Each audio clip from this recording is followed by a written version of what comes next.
Welcome. It's indisputable. I'm your host, Rashad. Richey, good to be with you. We have a lot on the agenda today. Breaking down news of the day, none other than Dr. Jonathan Metzl. He is a gun violence expert, director of the Department of Medicine, Health and Society, and professor of sociology and psychiatry at the mighty Vanderbilt University. Always fascinating to have the good doctor on the show. Top story of the day. Hell of a thing. This guy here, once again, another individual failing to the top. He is probably your front runner to become Speaker of the House. We're talking about Jim Jordan. Put up the picture for a mask.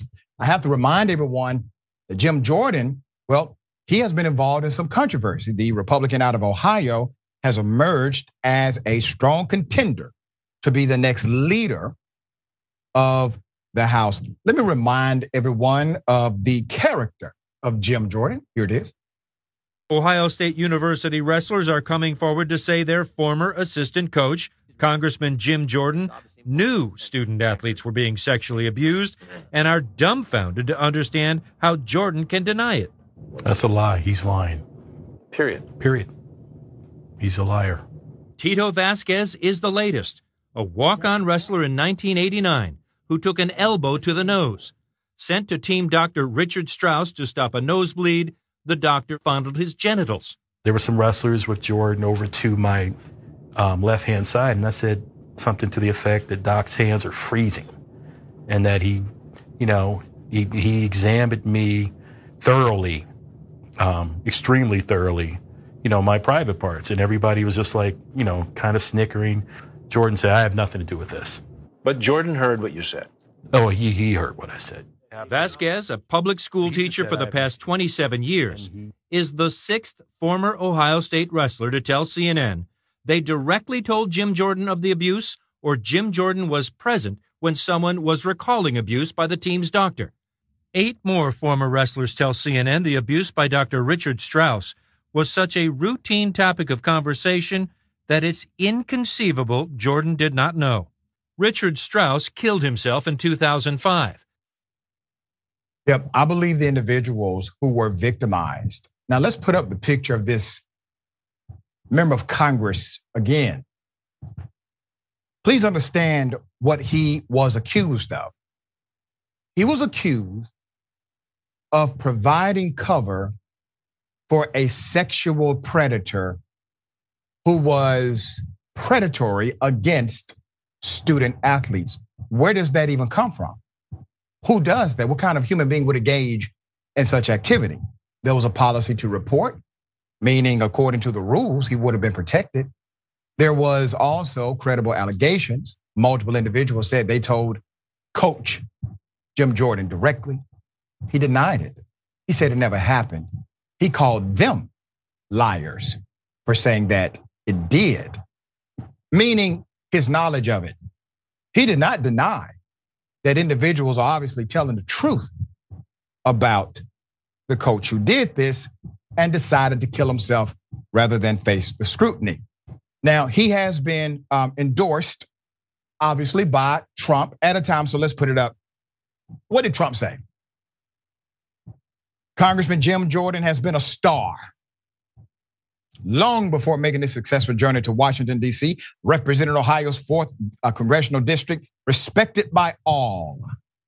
He is now chairman of the House Judiciary Committee. As president, I had the honor of presenting Jim with our country's highest civilian award, the Presidential Medal of Freedom. So much is learned from sports, and Jim was a master. While attending Graham High School, he won state championships all 4 years, a rarity, and compiled an amazing 156-1 record.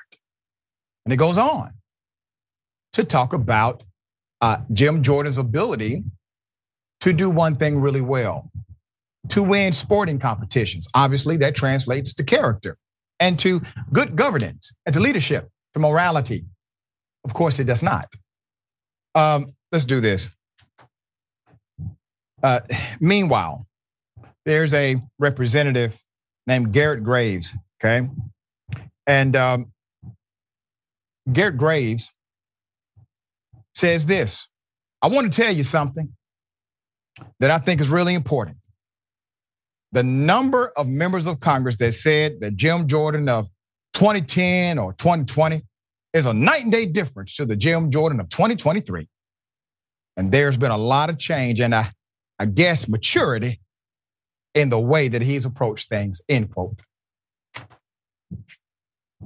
You see the writing on the wall, the tea leaves. You can read them. They are aligning for Jim Jordan. So there are some who are saying on social media, obviously, Jim Jordan does not deserve this position. There are Republicans who are saying the same thing. Not Republican members of Congress. No. I'm talking about Republicans who vote for Republican members of Congress. Many of them are sounding very commonsensical here. That Jim Jordan lacks the credibility, the morality, the ethical prowess required to engage in such an office. But I submit to you, the reason he's number one, it is not in spite of, it is because of his scandals. You see, he now has a selling point. What is his selling point? Well, it's right in front of you. He's able to engage in the most severe conspiracies. He's able to engage in the most extreme levels of criminality by covering up for someone who would exploit a child sexually. Now, if a man can do that with student athletes that are under his authority, I mean, he can go all the way in Congress. All right, Dr. Metzl, thoughts? Terrifying prospect that he could become the Speaker of the House. I mean, let's just think, what does the Speaker of the House do? The Speaker of the House makes deals, ushers the budget, keeps the government afloat, figures out ways to negotiate with people. You actually need a lot of interpersonal people skills and political skills. And so just in general, even without all this, it's impossible to be without it, but even without this, this is the wrong character for somebody that you want to be in Speaker of the House, because you need a deal maker. You need a consensus builder in that position, not someone who is so beholden to one ideological line. That to me is a disaster waiting to happen, because you've got to keep the government open. You've got to secure funding for all the crises that are happening around the world. So even without all this stuff, he's the wrong dude for the job. And then, I don't know, listen to Liz Cheney last week or a few weeks ago. This is somebody who was ideologically basically in bed with the insurrection, knew more about the insurrection than any member of Congress before it happened, and then refused to testify even with a subpoena to testify before the January 6th commission. And so there's a long string. I mean, the idea that basically he's had a change of heart between 2010 and now is really undermined by all these factors. And then there's this story about sexual abuse, turning a blind eye in the party that seemingly says it's all about protecting minors from sexuality and all these factors. And so I really think we need to get to the bottom of this story. And I also think just flat out, this is the wrong person and the wrong personality type you want for a position like this. It's somebody who's more interested in holding power than in doing the functions of what the Speaker of the House really needs to do. Very well said. And I concur with everything you have put forward. And I will say this once again, everything that you and I perceive as a negative becomes a positive to the group he is seeking approval from. That is how much we have disconnected in the body politic. All right, we'll bring you updates as they come.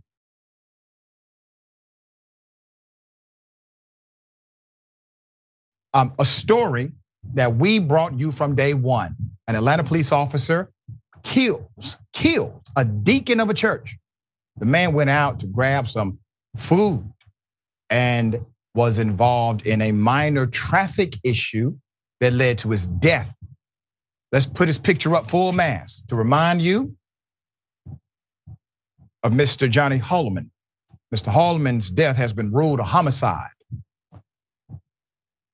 If you remember, we had his daughter in an exclusive, in-depth interview on the program. This was right after she was allowed to see the video of her father's death. They have not released this video to the public, even though every single member of Atlanta City Council in a unanimous vote passed a resolution telling the chief of police, release the damn video. Here's a reminder of what she said on Indisputable. Ms. Holman, when you got the information about what happened, what was the narrative presented to you first? So first of all, nobody really came and spoke to me about what happened. My dad actually called me. So when he called me, he called out, he said, baby, baby, but I could hear what was going on because the phone was on speaker, so I could hear my dad and I could also hear the officer. So seeing that video, it just gave me confirmation for what I already knew because I had already heard it. I didn't physically see it, but I heard it. So when I put what I heard to what I saw, yeah, I'm in outrage. And I feel like this officer, he needs to be prosecuted. I feel like he needs to be off the force and terminated. And I feel like the world needs to see what he did to my daddy. To me, it's just clear-cut murder. Clear cut. She says the Attorney Davis was with her, civil rights attorney. He agreed with the sentiment. He saw the video as well. The police, they refused to let the public see it, even though city council has passed a unanimous resolution. The city has since changed its policy to let officers write refusal to sign on a ticket instead of arresting someone who does not sign. I'm going to explain that in a minute. The policy requires officers to inform drivers that a signature is not an admission of guilt. It just acknowledges receipt of the ticket and court date. The Atlanta City Council last week called on the city to release the video from the incident. So let me explain what this actually means as far as a policy change. According to the officer who did this, who ended up killing a man in his 60s, a deacon of the church. He did this because, Mr. Holman committed the high crime of refusing to sign his petty ass ticket. Now, this officer, the ego can't take that. He's a man of the law. And he proceeded, according to those who have seen the video, to act in a way that was so extreme that it became about his ego and had nothing to do with justice.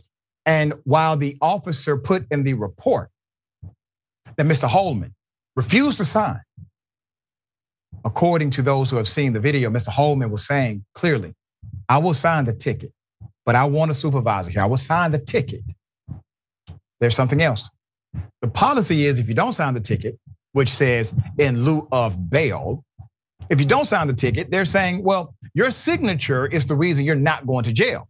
So if you don't give us the signature, I have no choice but to just put you in jail. Well, the city of Atlanta has changed that policy. You now have an option where the officer can say, refuse to sign. Look how simple the solution was. He refused to sign. That's it. This is not in lieu of you going to jail. There's more. The Georgia Bureau of Investigation, which is examining the officer's actions, has requested that the Atlanta Police Department not release the video until the state agency investigation is complete. Holmes' death has contributed to discontent with police among some Atlantans that centers on a proposal to build what's called Cop City. The medical examiner, Dr. Melissa Sims Stanley, said that based on a review of the video and a conversation with a GBI investigator, she concluded that Holman was unresponsive after he was stunned, after he was actually shot with a stun gun.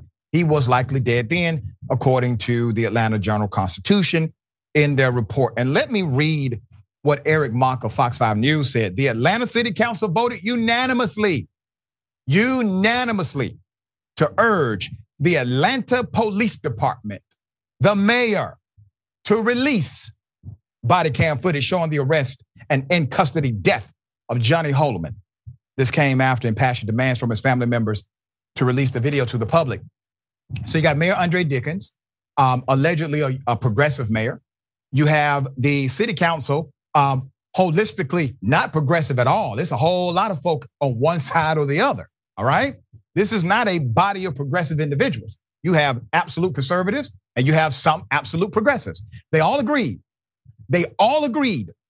We should not be taking orders from an agency that nobody in this city elected. It doesn't matter that the Georgia Bureau of Investigation made a recommendation, fine. You make a recommendation, great, good for you. That has nothing to do with the authority of Atlanta. And it's amazing to me how police departments will always talk about their absolute jurisdiction to do something. And then when it comes to something like this, why don't you insert your absolute jurisdiction and tell the GBI you have no jurisdiction here? Because they don't. They can only make a recommendation. And the police department is hiding behind that recommendation as if somehow it is binding. All right. Doc, thoughts here? Obviously, a really upsetting human tragedy. I mean, you just think, why couldn't they have just changed that policy? It seems so obvious in retrospect. But I completely agree with your analysis. I think that, we're in this moment now where there's a real debate about safety. And I think people want to feel safe. There's concerns where I live, where many people live. And part of that safety isn't just about crime and criminals. It's also about transparency about the people who are sworn to protect us. And so it just seems so obvious from cases like this that transparency builds trust, right? Transparency. It's not like people are against ceding part of their safety to other people. I mean, people feel unsafe sometimes and they need help. But when the authorities who are supposed to protect us are not transparent about it, or when it's tied up in, as you're suggesting here, and I think rightly so, bureaucracy, questions of power, it actually makes people feel less safe. And so now's a time to open that up in a way. I mean, I know a lot of issues we're talking about on the show today are about policing.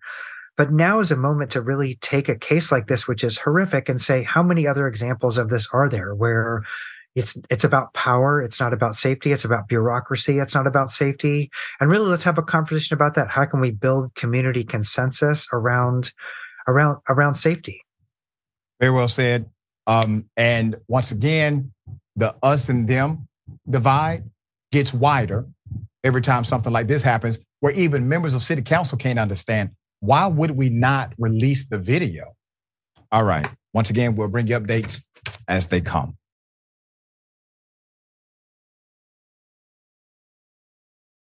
Another APD cop. Well, he's been arrested for, preying on a teenager, put up his picture full mask. This is a hell of a story. It happened over a traffic incident.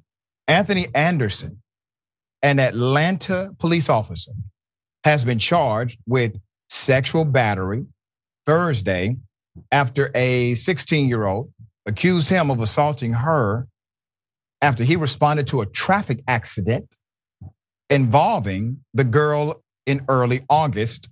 Police said Officer Anthony Anderson was removed from the field on August 11th after the APD learned of the complaint, but the department has refused to provide an update on Anderson's job status post his arrest. So I'm going to give you the update as we have it. Let me give you background. So police said Anderson was dispatched to a single car accident during the early morning hours of August 2nd. When he arrived to the scene of this single car accident, he made contact with a child, 16 years of age, who was operating the vehicle. Anderson's actions during and after his shift prompted a criminal investigation conducted by the Special Victims Unit of the police department.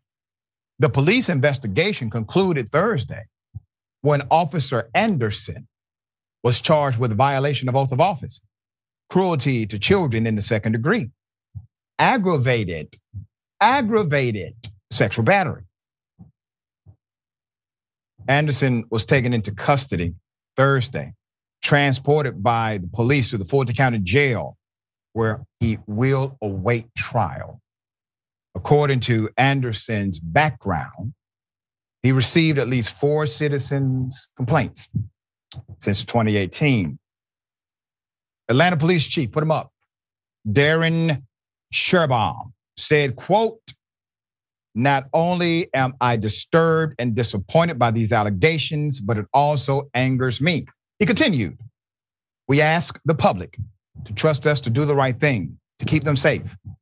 So when one of our own is accused of despicable acts with a minor, it erodes that trust that sometimes takes years to build," Sherbaum said.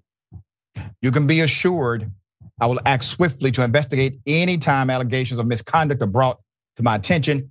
I want to thank the Atlanta Police Department's Criminal Investigation Division for their prompt action in dealing with this matter. Thank you to the SVU detectives for seeing something and doing something, okay? Now, they're not giving us the gruesome details, but you can see the charges and you can imagine what those details are. This is someone who was exposed. Doesn't mean this is the only time they have engaged in such extreme and violating behavior. But let's look at the complaints. We still don't have on record. What are these complaints? Were there some complaints dismissed that are housed inside of the city of Atlanta and will not be part of public review? And this is why the George Floyd Policing and Accountability Act was so important to pass. And damn it, they did not pass it. But it would have been front and center. These complaints would have been known to us. And the fact that they would have been known to us, the transparency creates its own watchdog organization. You see the point here. When you have public review of records that are or should be available to the public, it provides its own politics outside of their own. So now instead of only worrying about the politics of blue, they got to worry about the politics of us. And that's the reason we need transparency in policing. All right, Doc, thoughts here? I mean, obviously a different crime, but so similar to the story we just did. And I just could not agree more. It's so frustrating we did not pass that Transparency Act, because again, transparency brings community involvement. It brings safety. It actually creates the kind of community that makes effective policing easier. So the idea that we're protecting some kind of, it just creates like a barrier mentality between police and society. And so I just hope for all of us that moment didn't pass. I know that we have a huge election coming up, but I just think the idea that we want transparency and the people who we've empowered to protect us is such a universal issue. And I just think these cases, they're horrific in and of themselves, but they also highlight just the importance of why we want that transparency. It's better for society. It's better for policing. It's better for safety. And it kind of breaks down, as I think you're rightly saying, this us versus them mentality, which is, we're policing these people who are unruly or something like that. Like that's the framework that gets us in trouble and leads to this kind of outcome in the first place. Very well said. Very well said. All right, we got more on the other side. It's indisputable. Stick and stay.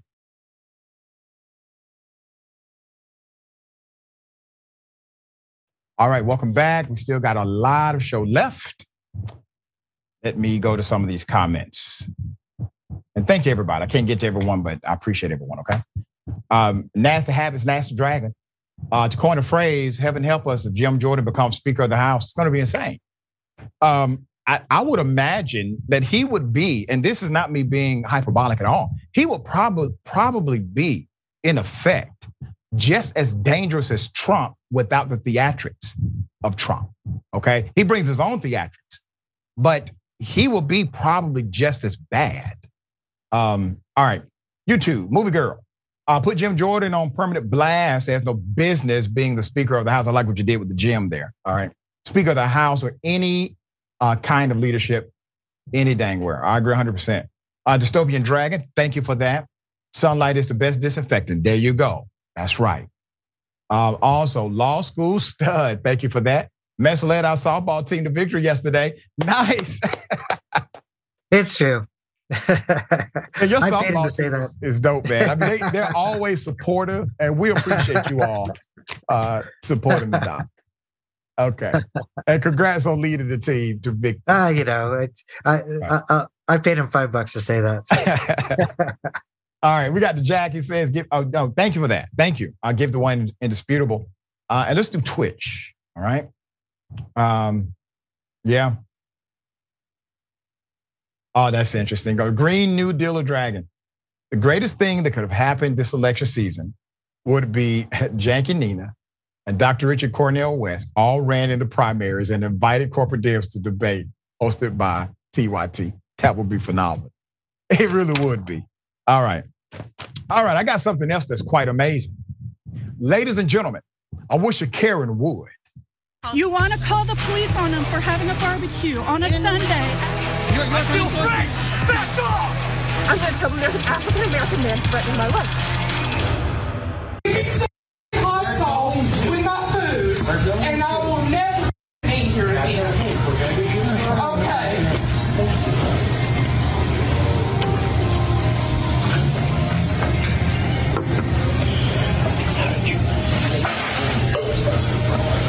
I got kids too, and I'm going to give 2 about yours. Ma'am! There are children here. I gave you. Were you escorted out that door? Who gives a about kids? I do, sure don't. That's all. Well, my baby's in here. Just leave it alone. No, I'm about to smoke a bit. Just leave it alone. Is that all the sriracha y'all got? God damn! What kind of business are you running here? Thank you. Laughing at There's no need for racism in this restaurant, ma'am. I am the racist you ever me. I will push you out that and I've got Japanese all over me. I've got a Nigerian flag on me. I don't give a I'm getting you. There's no need to be racist. After giving your mom a will leave this room. You goddamn right I will. No, I'm never. Thank you. I just wanted some hot sauce. I wanted some hot sauce. She is acting crazy.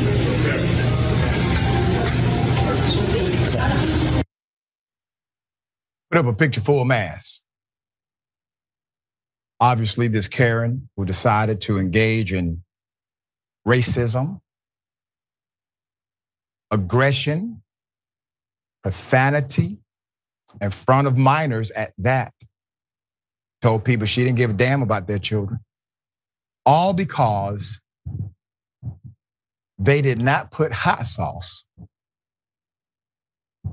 in her order. Now, I don't know about you, but there's a bigger question here. What in the hell are they putting in that hot sauce? I like hot sauce like the next person, okay? But for you, madam, to go through these changes because of hot sauce, it may be something else to investigate here. Now, does the hot sauce or the withdrawal of it make you become racist? All right.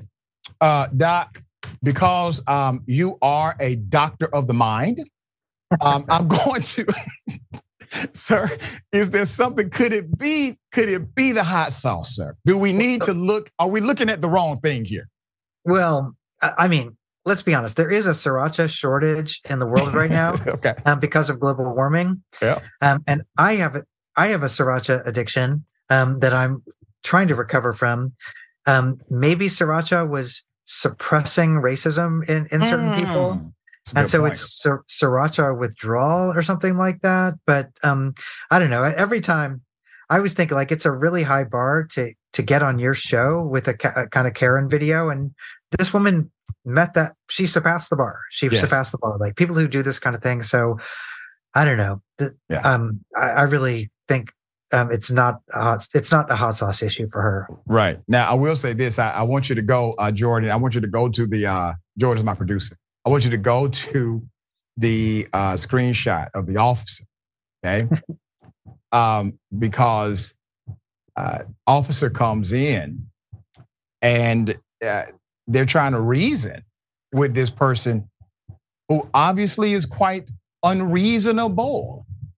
And I have to imagine if this would have been a black male acting in that manner inside of a facility with children and everybody else, and a cop happens to be there, Does the cop say, listen, I'm trying to reason with you. Can you just walk outside with me? Just calm down. Everything's going to be okay. We'll get you your hot sauce. No, I think it would have been a completely different ending than what you saw.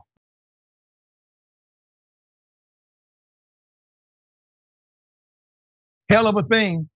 A social worker put her up for a mass, according to the report, preyed on a 13-year-old child. The social worker has been identified as Peyton Charez. She allegedly engaged in sexual relationships with a child, okay? In Columbus, Ohio, the child was 13. Her social worker license was issued this past June. Keep a picture up. I want to remind everyone of what we talk about on Indisputable as it relates to stories like this. Individuals who will engage in this kind of violation typically try to affix themselves into a position of trust in order to engage in this kind of violation. Columbus Division of Police SWAT team, they took her into custody on Friday. Charez was charged with having unlawful sexual conduct with a minor, third-degree felony. However, police said that additional charges would likely be added. According to the Franklin County court records, the teen's mother called the police on September 27th after finding text messages between her son and the social worker. In the messages, the social worker allegedly posed a question to the teen if he had, quote, deleted the videos, end quote. And if his mother had, quote, seen the videos or messages, end quote. The teen's mother turned the phone over to the officers who responded to the call. The social worker reportedly admitted to having the encounter with the teen on a three-way call between her, the teen's mother, and detectives. So an admission is logged for the record. She appeared in court Saturday, had a bond set of $500,000.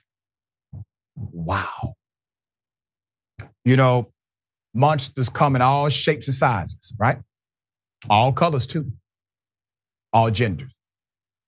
There are some who are going to say, and Doc, they do this every time we do a story like this, that, well, you know, there's no issue. You know, he's a male and this is a nice looking female. No, this is a child and that's an adult. The psychological trauma that this child will endure can't be determined in this very moment. I mean, the damage permeates over time. And Doc, I want you to speak to that because your profession studies these things over time. So you have this context that we may not. So explain the danger and the adverse psychology connected to predators like her, who allegedly has admitted to the crime, and what they do to individuals who are children under their watch or authority. Well, you know, it's really highlighting a blind spot, I feel like. I was thinking that when you were talking about the story, which is to say that we have a really developed method for catching male clinicians who are predators on female patients, very often, sometimes male patients. That came out of the 60s and 70s, this idea of a boundary violation. There are entire courses, professional things. I mean, it comes out of this history of psychoanalysis, which talked about the erotics of clinical encounters. And so men, we have a whole regulatory apparatus around men who prey on women, which is still, I would guarantee you, a much, much bigger problem. When we see women who do this kind of thing, it's very sensational. We also see, for example, teachers who prey on students. It often appears like this story in places like the New York Post. And so what's the story we're telling? Is it that there's more female-driven sexual abuse than we realize? If that's true, we should get an assessment. I would guarantee you that the trauma on the kids is pretty much going to be the same. This is sexual abuse. I agree with you, regardless. But it does highlight, I think, really a blind spot, which is what about when the gender roles are reversed? It changes the power dynamic. I would bet that it's harder for our society to see something like this because it doesn't play to the narrative that we've all been trained into seeing. Yep, and that becomes, in a way, the societal limitation of the real impact this may have on a young person because of our restrictive understanding. We then project that on everyone else as if this is not a big deal. This is a huge deal, all right? This is evil to prey on a child. All right, we got more on the other side. It's indisputable, stick and stay.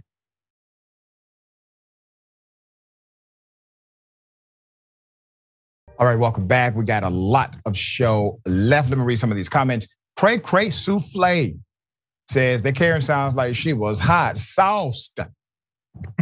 I like that. That was funny. Biden flavored corn pop. Exactly, Dr. Richey, always nailing it. I think you're talking about the Karen. Okay. Gwendolyn Scott, thank you for that, Gwendolyn. We appreciate you so much. And James Thompson, thank you, James. James gifted one indisputable membership.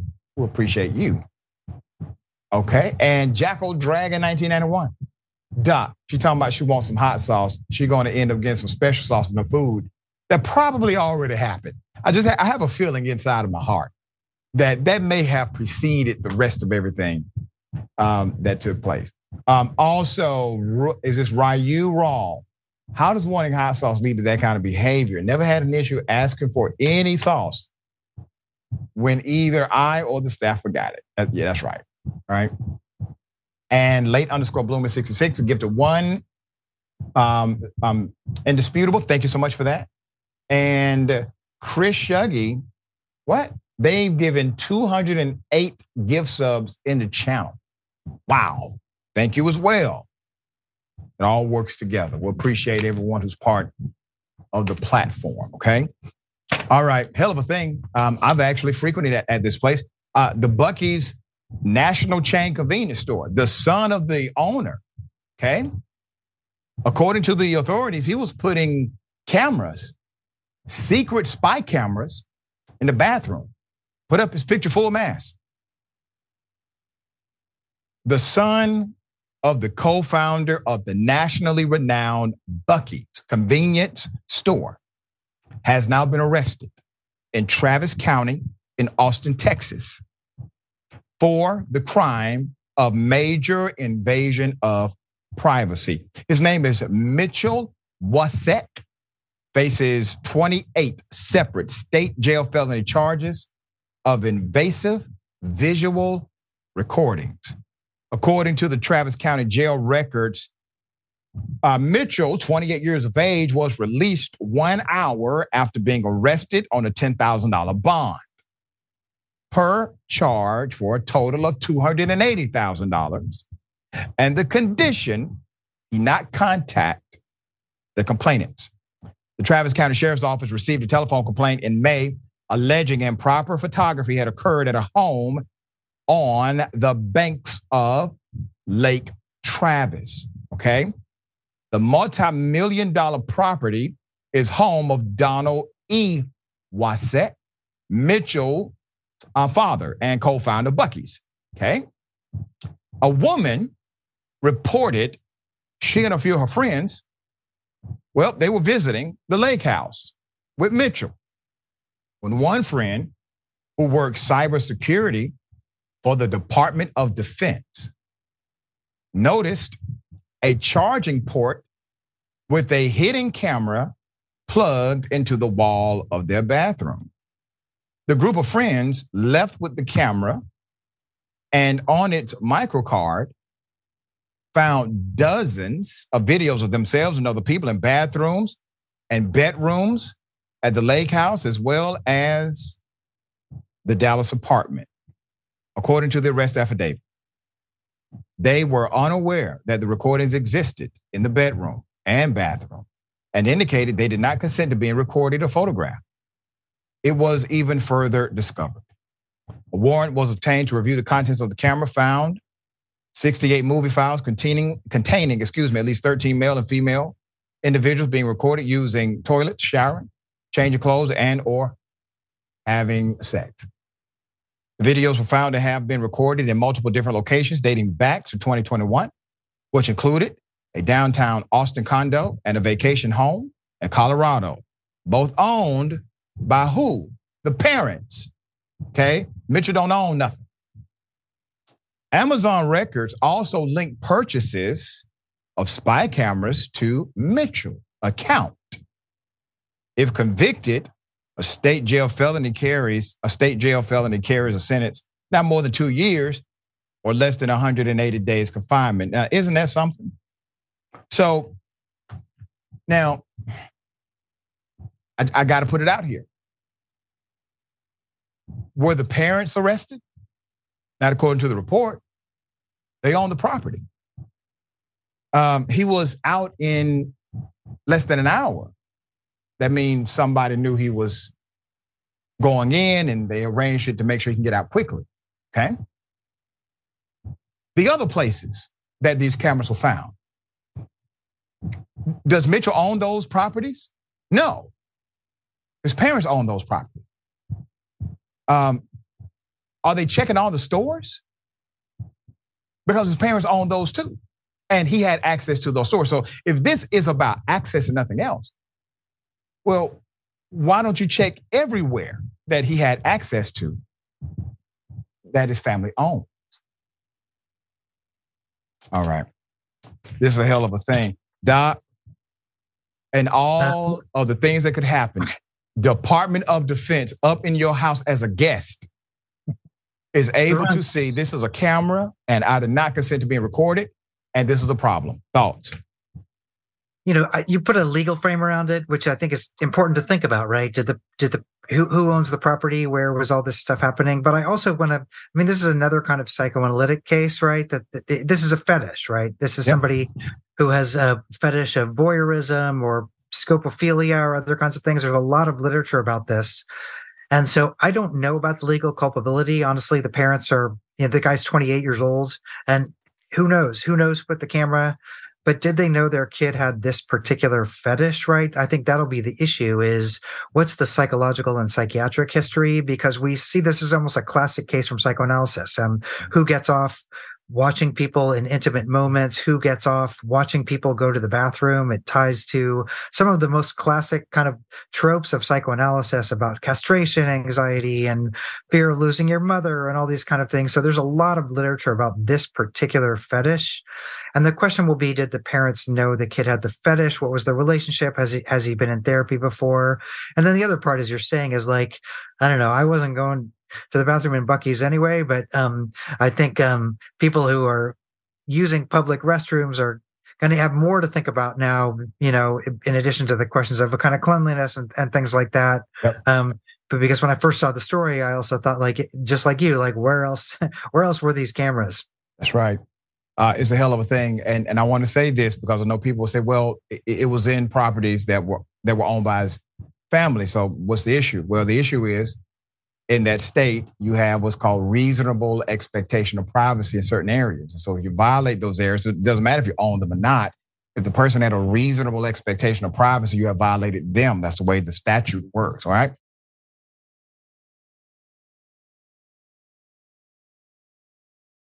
Okay, this is an update to a story we brought you when it first happened.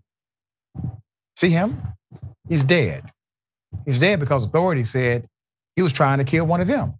But none of the evidence has provided any basis for that proclamation. Let's put it up full mass. We know now that the fatal shooting of Manuel Teran will not be prosecuted, at least not by this current regime in the state of Georgia. No charges will be brought against the Georgia state trooper who shot the activist.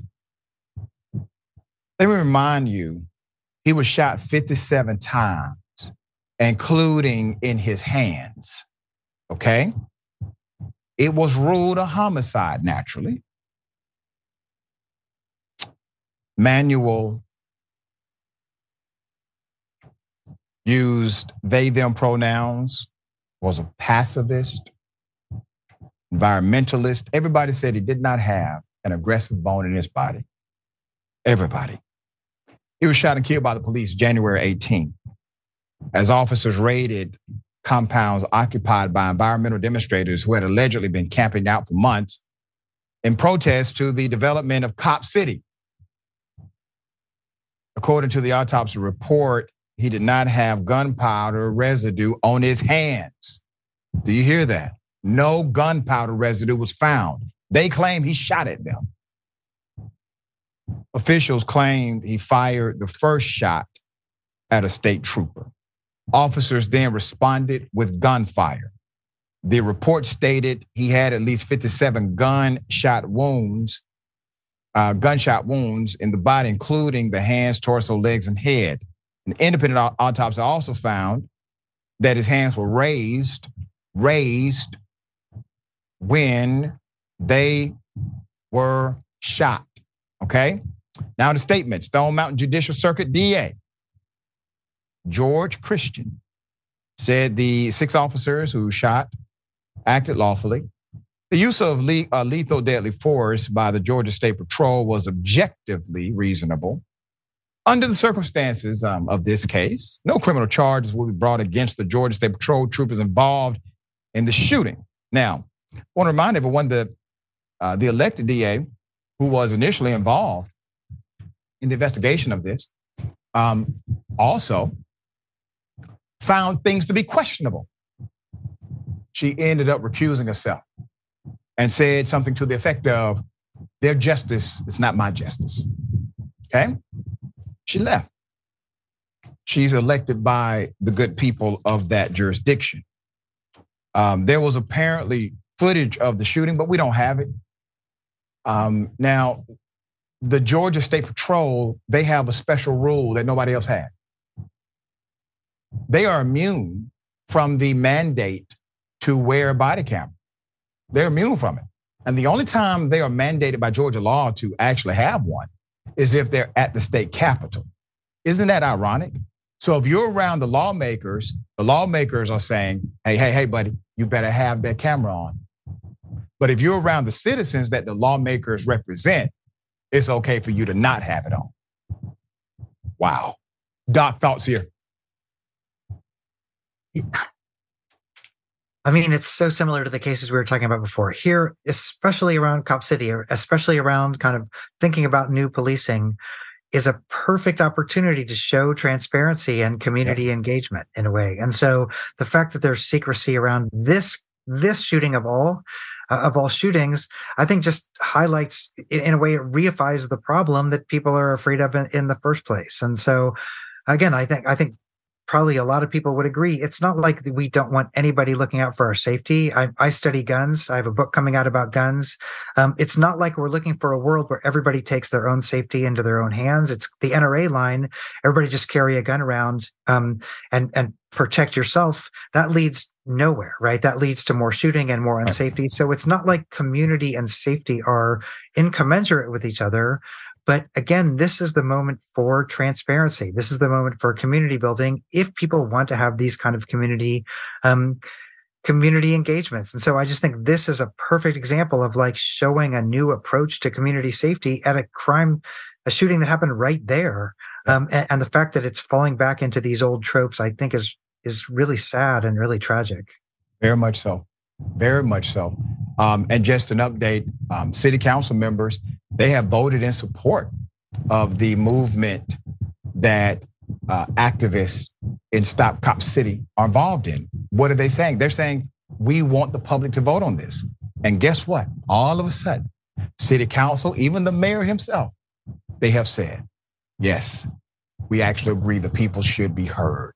Should have listened to them about 2.5 years ago. You wouldn't be here. All right, we'll bring you updates as they come. We got more on the other side. It's Indisputable. Stick and stay.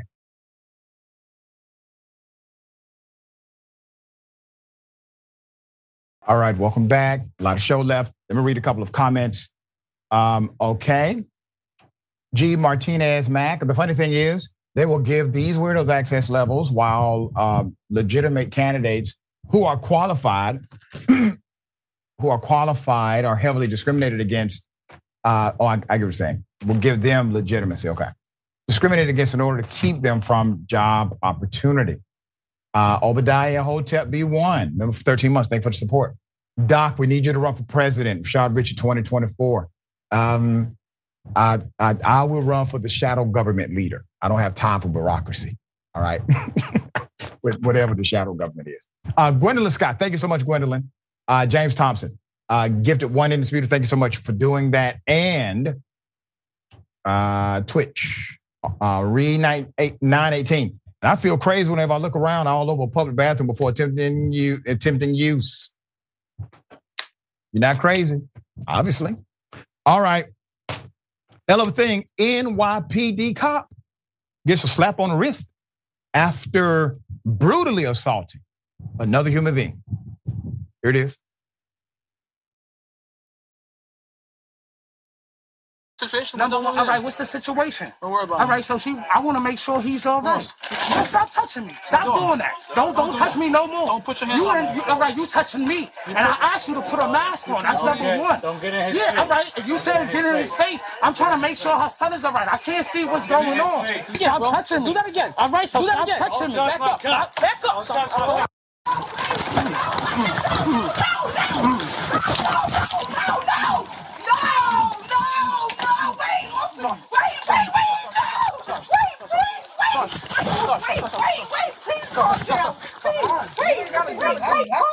The cop brutally assaulted that man. Put up the picture full masks. New York police officers only receiving a very light discipline after he decided to engage in criminal activity. Christian Zapata pleaded not guilty to assault in the third degree after he was indicted on the misdemeanor charge by a grand jury. The incident took place on December 7th of last year when police were called to provide aid to a struggling special needs teenager who was in crisis at a Harlem apartment. When the cop arrived at the apartment, the longtime boyfriend of the child's mother, Jerome Collins, requested that the officer put on a face mask, but the officer refused to do so. Department policy at the time noted that officers were mandated to wear masks, even when working indoors.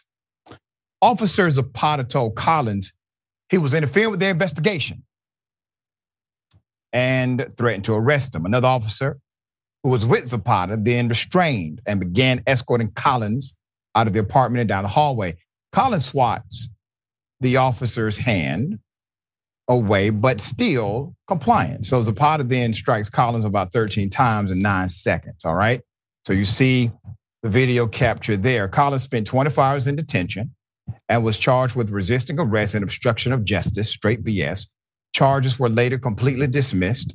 Collins is now suing the city. In a statement from Manhattan DA Alvin Bragg, he says, and I quote, Christian Zapata is charged with repeatedly punching a victim who posed no immediate danger or physical threat. He will continue to impartially investigate instances where members of law enforcement use unnecessary force because doing so is essential for enhancing public safety and confidence in the criminal justice system. So Zapata was placed on leave without pay, demoted last month. In a letter contesting his suspension, the officer said, and I quote, my actions in this incident should speak loud and clear that I perceived a hostile threat after the defendant aggressively put his hands on a police officer. I perceived the defendant fighting with my fellow officer. I responded accordingly. I would never stand by and watch a fellow officer get hurt, and I stand on that principle. End quote. Zapata pleaded not guilty to the assault charge and is out of jail pending trial. He's due back in court in January 18th. In a statement after the incident, Collins' attorney said the recourse has been disappointing. If the DA's office really wants to make an impact and change the culture of misconduct in NYPD, they should have charged Zapata and the other officers with multiple felonies that were committed as seen on the body camera, and that is the part right there. Not only do you have multiple felonies being committed, They are aggravated. You have a violation of oath of office because there were lies on everybody's police report, okay? And remember what I told you when the fix is in? What did I tell you? If they don't charge the cop with violation of oath, the fix is in. Because violation of oath is a felony statute. And violation of oath disqualifies you from ever being a cop again. So when you don't see the violation of oath, there's a fix in here somewhere, all right? We'll continue to bring you the updates as they come. Doc, thoughts here? I mean, I agree with his statement. His actions speak for themselves. That was clearly an assault in a way. When the other cop is holding you back, trying to stop you from punching an innocent person, you got a big problem. Again, these are, you wonder what would happen in a case like this if there was no video. How many cases like this are happening without being videoed? And so the fact that we're having this conversation is because there's a video. And so again, these are opportunities. These horrible cases are opportunities for police to say, the power you've given us as society is a sacred trust, right? You've given us the trust of protecting you, of having certain rights that other people don't have. And when we see stuff like this, it's an opportunity to then say, here's bad policing, and we're going to show you transparency and good policing. And so, there you go. Did that happen in this case? No. And really, that's why we keep having stories like this, that in a way, people are not against entrusting other authorities with their safety. But when the story keeps coming back to cover up and not to let's use these bad cases to define what real safe, good policing that we all want is, then it just creates the kind of binaries of us versus them that we've been talking about the whole show today. That's right. Well said. And I want to give a shout out to what I believe to be a good police department. So I was invited to San Jose, California a few days ago to be the keynote speaker for the NAACP Gala.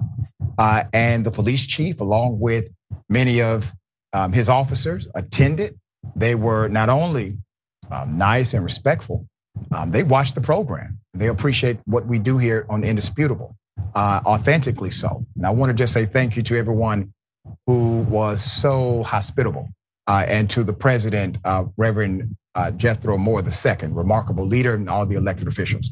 All right, Doc, always a pleasure having you on the program. Tell people they can follow you, check out your great work. Take care. It's always important to have these conversations. I have a new book coming out in January about mass shootings in America, rethinking our politics of mass shootings in America through the lens of race and politics and geography. Much more about that.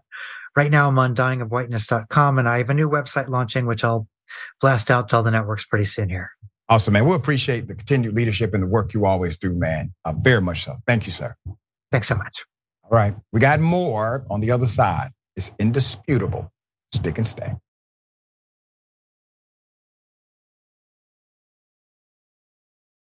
Welcome back. All right, let's get it. Ladies and gentlemen, welcome to the bullpen.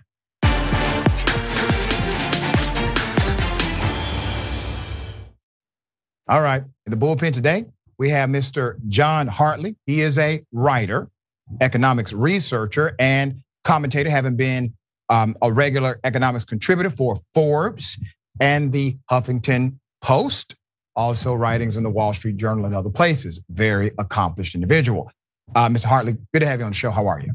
Thanks so much for having me. Absolutely. Okay, we're going to talk about what's happening right now in Congress. Naturally, they have decided to get rid of McCarthy. You have a void of leadership as far as House leadership is concerned. Based on the rules of engagement, certain things cannot happen without having an elected leader, like truly advancing legislation, which is why Congress is in place, right? So they cannot do their constitutional duties here to the degree that they're supposed to. You basically have a representative government that's not representing anybody. And we are looking at another government shutdown, which would mean economic disaster. What do you see happening with Republicans as it relates to their new, hopefully soon to be new elected leader for the House? Well, the House GOP is coming back, this week after breaking last week. They have a plan to vote on a new speaker on Wednesday. They're having a candidate forum on Tuesday night. It's looking so far like the sort of two leading candidates to be the next House Speaker are Steve Scalise and Jim Jordan, sort of both representing the more sort of traditional sort of fusionist camp on the Scalise side versus the House Freedom Caucus member and arguably sort of more populist Jim Jordan. And you're absolutely right. The stakes are very high in terms of what actually caused the ouster of Ken McCarthy to begin with. Had a lot to do with Ukraine aid. Saying that in a CR, they managed to get a stopgap funding bill or a continuing resolution passed that only extends things to mid-November. So mid-November is sort of going to be this sort of time. Really, I think a time for choosing whether or not to sort of allow a government shutdown to happen, or to sort of get together and figure out on what exactly are going to be the steps forward. And the stakes are a lot higher now, given the new sort of conflict and new war between Israel and Gaza. It's really important. Thinking about now, what's the significant issue is, are you going to continue to be able to pay reservists who may be involved or sort of proximate to the Israeli-Gaza conflict? The U.S. has said they're going to move a carrier strike group to the region. But of course, the aid for Ukraine is a really huge issue. Whether or not to continue supporting financially both sort of reconstruction for Ukraine as well as to support their efforts to push back Russia, the Russian forces that are currently in Ukraine. But remember, there was a very narrow House GOP win in the last election. It was like 221 Republicans to 212 Dems. It allows people like Representative Matt Gaetz and others to sort of flex their power. Even people like Nancy Mace, who isn't really a populist at all, but arguably more of a centrist, just voting McCarthy out just to show that they have some sort of power. But this is all amidst what seems to be some sort of a realignment, both within the GOP. There's certain factions that are trying to move away from the sort of old Bill Buckley GOP sort of fusionist model, and there's also I think a realignment across both parties. Certainly, a lot of people are sort of against free markets on both sides, against sort of the old Washington consensus. A lot of people trying to build a new Washington consensus. People that are skeptical of trade, like things like tariffs, want things like industrial policy. There's I think a big realignment that's sort of going on in front of us in terms of how we want to think about international affairs. Let me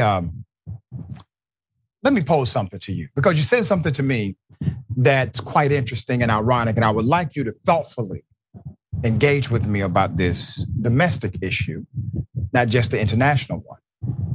You said that basically things are even more dire because of the conflict that is happening with Israel and Hamas.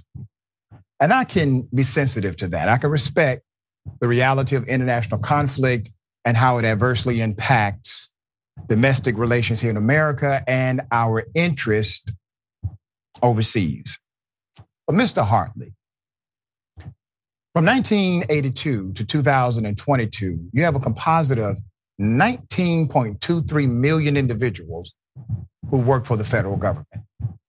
You have millions of people right now who work for the federal government and contract with the federal government, so their livelihood is dependent upon the federal government. And then you have millions of state employees that technically work for the federal government because the grant is subsidized by the federal government, even though they are paid by state agencies. And then you have millions of Department of Education grants. All of these jobs, all of these people, they end up getting no paycheck. The largest employer, the largest singular employer of African Americans in America is the federal government. So while we could talk about it's dire because of the conflict, it was dire because of mama them, because of our domestic American citizens beyond. And I don't know Man, don't you think it's ironic? We live in a country where we will say, okay, the government's going to shut down. Millions of people that live in America are going to be adversely impacted. But this thing that's happening outside of America, that means that we really need to care now about making sure the government doesn't shut down. You don't find that ironic? Well, I think it was important before. It's even more important now, obviously. But why is it more important? Isn't it more important to make sure that the government doesn't stop working for the people that make the government work? Who does the money come from? Whatever aid they want to use, we can debate about if the aid should go anywhere. But whatever aid they use, dear brother, that aid doesn't come from them. They don't make a damn thing. That aid comes from us. So they're willing to shut us down, but only willing to say, we're going to make something happen. Now, we're going to actually provide leadership now if we got to deal with something outside of America. That attitude, I'm not talking about the principle. I'm talking about the personality behind it. That kind of politic is the reason why people are so adverse to Congress and members of the political class in general. It's as if we are still on the back burner and we're the people that fund the whole operation. I don't think we disagree. I think it's obviously, I don't think anyone, or at least I'm certainly not in favor of any kind of shutdown. And I think most Republicans also aren't in favor of a shutdown. And again, what I mentioned earlier, it only takes, it's 6 or 7 or 8 votes. Right. On the GOP side. But what about Matt Gaetz? Let me ask you about Matt Gaetz specifically, because he seemed as if he was much more okay with the government shutdown. So much so that Mitch McConnell had to basically oppose what the individual said, what Matt Gaetz said publicly. So why do you think people like Matt Gaetz, why are they leading this charge that seems antithetical to the progress of what we all would consider to be a good thing, people being able to work and get their paycheck? Sure. Well, I think it's a pretty clear case of, political opportunism. It's people putting sort of themselves in their own political career over sort of the broader interests of the people or the movement, the movements that you sort of subscribe to. But how did the CR get passed? Ken McCarthy got enough votes from Democrats to get stopgap funding passed. It's certainly possible that the next speaker could do something similar to that. It does cause it is a bit of an issue if again, these if there's continued issues with being able to actually elect a speaker. But I do think that this is more theatrics than sort of anything that's particularly serious. But it's worth mentioning. Congress has a lot of issues that go, I think, well beyond just these sorts of shutdowns. And usually, when these shutdowns end, furloughed employees get all their back pay and so forth. Oh, come on, dear brother. Wait a minute, man. It isn't it isn't something that anybody wants. But again, the problem is that Congress doesn't do its job, broadly speaking.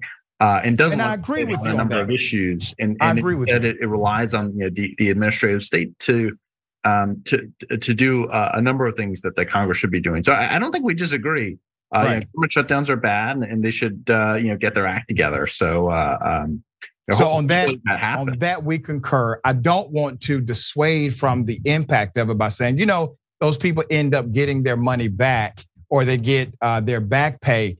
Well, many of them are still mandated to actually do some work. They're mandated to work in many offices without receiving money. And then you have what's called essential workers who will probably still get paid out of that provisional fund.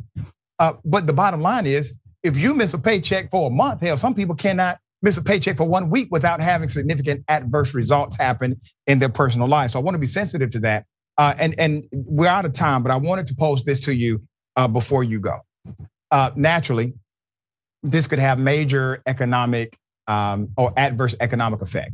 How do you think that translates? If that happens, if we're not able to get our stuff together, if Congress cannot do so in this country, remember it took 15 rounds of voting before McCarthy got it. If something like that happens, we'll go back into a shutdown. It has real consequence in America. Do you think that helps or hurts the Republicans who are trying to gain power again in the executive branch? I think it hurts. And I think if you look at past shutdowns in general, I think it generally hurts broad Republican electoral prospects in general. Again, I think these are cases of a few individual congressmen that are political opportunists trying to put their own individual political career interests above that of the party, broadly speaking. I think all the 221 most of the 221 Republicans who are in the House trying to get reelected next year don't want to have to answer to their constituents for why there was some sort of a government shutdown, even if they were opposed to it, and many and most are. So again, I think politically it's very bad for Republicans who are trying to get reelected next year. For sure. There you go. All right, before you go, should they remove Matt Gaetz or not? Well, I don't know if they have the power to. I mean, it's. I think in general, but they have the authority. You mean they don't have the votes? That's what you mean? Well, I think in general, I think removing somebody from Congress. I think at least in terms of what the procedure generally is usually under circumstances of fraud, criminality. They say he snorts cocaine and likes to have sex with underage children. So that would be, he's under investigation for that by an ethics committee. Right, but that's up to the Department of Justice and the courts, and they have to make. Oh no, the ethics committee can make a determination of that. It's been done before. They can do so without the DOJ. Sure, but they need evidence, and you have to have committee hearings and so forth. So and all that takes a long period of time, and that can't. I don't think you have enough time between now and. Well, generally speaking, if it comes out that there's evidence here, there's some there, do you think that Matt Gaetz should be removed? Well, no, you need to have evidence of these of criminality. Right, that's what I'm saying. If there's evidence that he did those things presented during committee hearings, do you think at that point they do need to move to have him removed? Absolutely. I think there should be I think there should be ethics investigations of any case of criminality on the part of members of Congress. Look what's going on with Senator Bob Menendez. A lot of Democrats have rightfully, I think, asked for him to resign. And I think anytime any member. But should Matt Gaetz be removed? If there's evidence of criminality, of course. But again, you have to make the case. And you need evidence. It can't just be hearsay or rumors and so forth. So I think that's important. And I think it's more than rumors, sir. Well, the Department of Justice hasn't indicted him. So that was unfortunate. What's going on there? Yeah, I don't either. That was unfortunate. But let's see if these text messages come back up before that committee. All right, and I'll bring you back on to talk about it then. Okay, but it's always a pleasure, man. Thank you for coming back to the show. Thanks for having me. Absolutely. All right. Remember, take care of yourself, take care of each other, take care of the planet. Remember, the truth is always indisputable. Indisputable is still the fastest growing news show in America compared to CNN, Fox News, and 30 other networks. We tell the truth on Indisputable because the truth is indisputable. We go places that other news media outlets refuse to go. When there were human rights abuses happening at the Victorville prison, guards and members of the community contacted us. You, through your investigative reporting, unearthed very troubling allegations about specific forms of abuse and discrimination in the federal prison system. It really doesn't take much to be a trusted voice. All it takes is to be fearless, report on matters, be an advocate. I called it the bullpen intentionally because it's a place of preparation. We present individuals who may have an opposing view, so we debate. Sometimes we interview individuals because their stories deserve to be heard. A survivor of significant police misconduct and his attorney. We covered this story earlier and to remind you of the horror of one man being shot at damn near 100 times by the police. We take time on this show to showcase the temper tantrums of Karens in the wild. We do this not because we want to see people's emotional outbursts in public, but because these incidents are emblematic of a bigger societal issue taking place across the nation, and it has to be checked. My friend, my big homie, attorney at law, Benjamin Crump. I just want to thank you, man. When educated, articulate brothers like yourself speak truth to power, it makes a great difference in changing the landscape in America. Listen, no matter what you do, don't allow the politics of ideology to evaporate the soul that still exists inside of you. They don't stop, I don't stop. Racism won't stop, I won't stop. Systemic bias won't stop, I won't stop. People still need healthcare, so I won't stop. People still need criminal justice systems reform, so I won't stop. You won't stop either.